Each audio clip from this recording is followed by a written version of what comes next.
relationship there? Right here? Specific heat and the molar heat, yeah.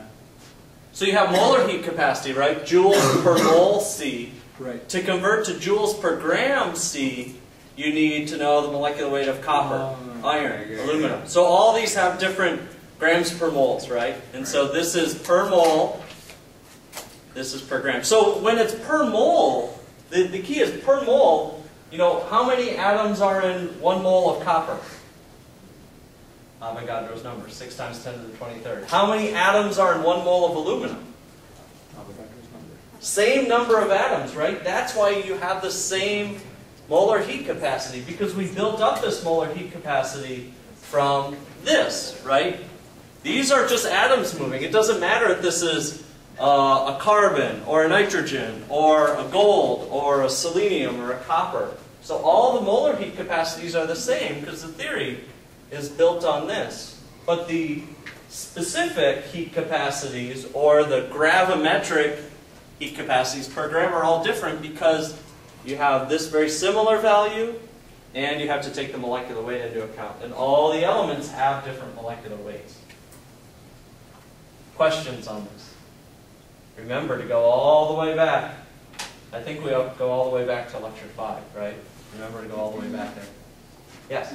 Yeah, you're going to need a periodic table this time. Oh yeah, so bring your periodic table, bring your calculator, all that stuff.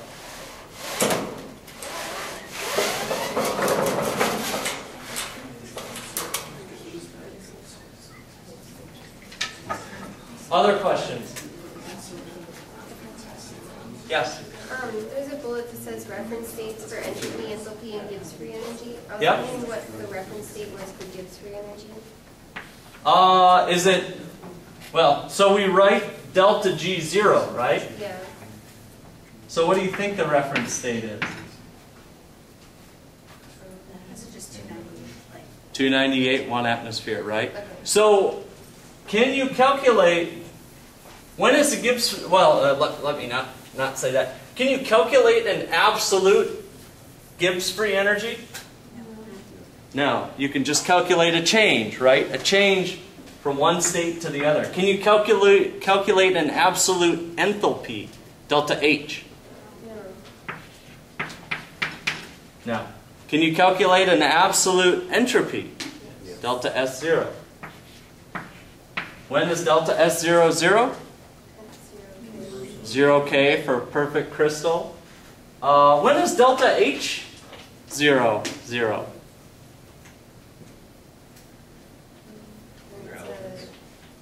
Elements in their standard state, right?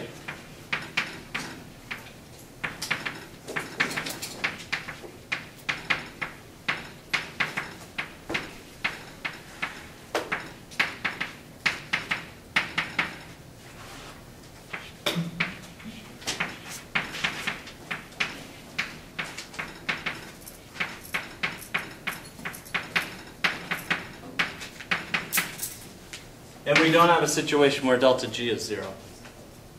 Well, where delta G 0 is 0. What's the difference between delta G and delta G 0?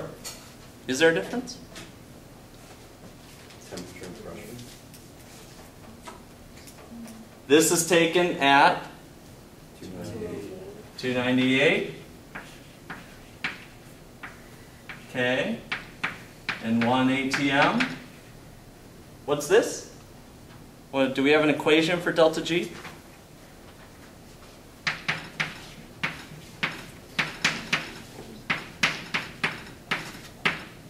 That's the definition of delta G without the 0. Or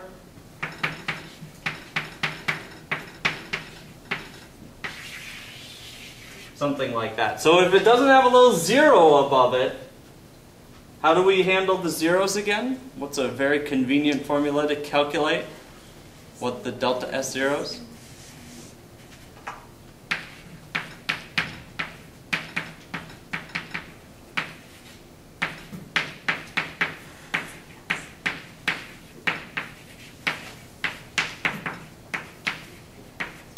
Right? We know we can do that for all of the delta S's, but for delta G, we're going to need something like this.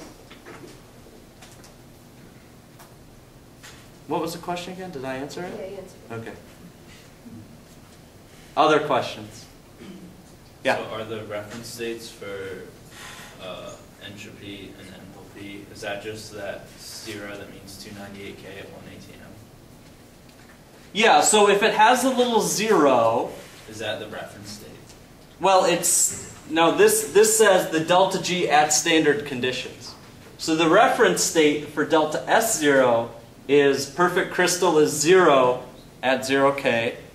The reference state for delta H0 is elements in their standard state at STP equals 0. And we don't have a reference state for here. You just need to know that you can calculate the deltas.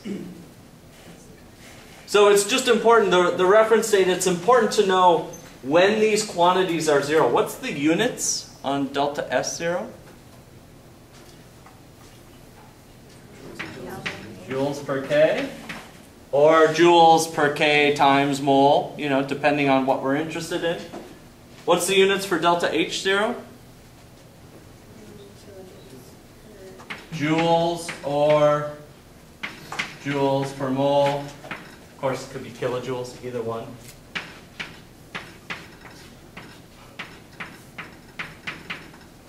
When do you put joules versus joules per mole, or joules per K versus joules per mole K? You have to look at your reaction. If you have like two something, 2 moles of it, you got to make sure you watch your joules over K and joules over mole K, because when it has a 2, it's not going to be per mole. It's going to be your reaction is going to have the joules over K. Great, yeah, great, good answer. So if you take H2 plus I2, what's the product of this reaction? 2HI. And so if you figure out the delta H0 of this, what is it per mole of? So if we do sum delta H products minus sum delta H reactants, all of a sudden this number now is for 2 moles of HI. So we would just get kilojoules. So this reaction has a delta H in kilojoules. And so if we want per mole of HI, we would have to divide this by 2, because we've written it just for this reaction. So some people on the homework, on the combustion problem, really wanted to multiply the whole equation by 2. So 2 here, 4 here. Now this, in joules, is for 4 moles of HI. So if we wanted it per mole of HI, it's going to be 4 times less. So make sure when you multiply through, just as Charlotte said, you carry those units along and make sure that you know what you're multiplying. 2 moles of HI, 4 mole, or 2 moles of iodine, 4 moles of HI. So make sure you know if this delta H is for the reaction is written, or it's per mole. Very important to know the difference. What do the tables give you? Per mole, right? That's the units in the table. So it actually tells you so many kilojoules per mole. And that's why we multiply it by 4 moles or 2 moles or whatever we have. But when you write out this stuff for the reaction, it's just for the reaction. What about Hess's law? We haven't talked about Hess's law in a long time, so I'm going to send out an email tonight because I forgot to put Hess's law on the review sheet. But I will fix that. What the heck is Hess's law anyway?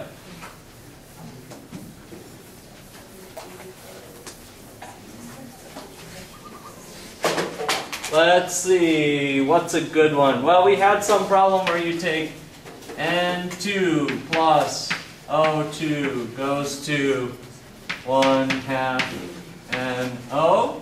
Okay, that's one reaction. And then you've got something like O2 plus O goes to O3, etc., etc. And you've got a delta H Is this going to be in kilojoules or kilojoules per mole if I write it right next to this reaction? Kilojoules. Why isn't that balanced? Oh!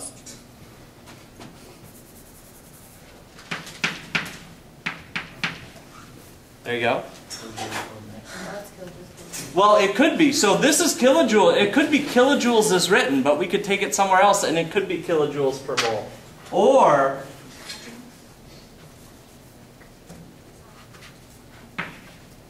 so what does this delta H correspond to now? Kilojoules per 2 moles of NO, right? Did I get it right? 2 nitrogens, 2 oxygen, 2 nitrogens. Okay, so that's cool. So this is per 2 mole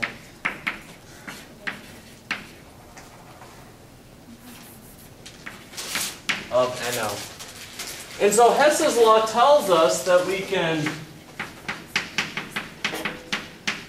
just add up these reactions, right, to get some resulting reaction. So don't forget that. And remember that these delta H's are for the reactions as written. So when you reverse a reaction, you reverse the sign on delta H. If you multiply a reaction by 3, you have to multiply the delta H times 3. So make sure you know what you're doing with these delta H's and manipulating these reactions.